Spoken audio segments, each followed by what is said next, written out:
Welcome to Chillin' 101. We hope this video helps. In this video, I will explain how to make pasta yummy and tasty.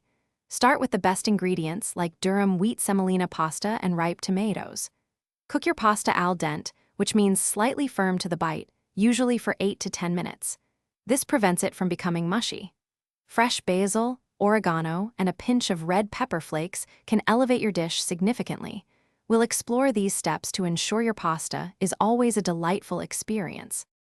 For truly delicious pasta, always use a large pot with at least 4 quarts of water for every pound of pasta. Add 1 tablespoon of salt per gallon of water. This seasons the pasta from within.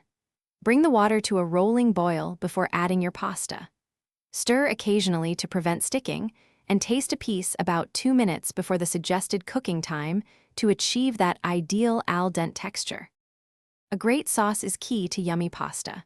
Begin by sautéing finely minced garlic and diced onion in 2 tablespoons of olive oil until translucent, about 3 to 5 minutes. Deglaze your pan with a half cup of white wine or vegetable broth, scraping up any brown bits. Allow your sauce to simmer gently for at least 20 minutes, letting all the flavors combine beautifully. This slow cooking develops a rich, complex taste. Before draining your pasta, reserve about 1 cup of the starchy cooking water. This liquid helps to emulsify your sauce, making it cling better to the pasta. Add the drained pasta directly to your warm saucepan, tossing it for about 1 minute to coat evenly. Finish with a generous sprinkle of freshly grated Parmesan cheese and a handful of chopped fresh parsley for an irresistible aroma and flavor.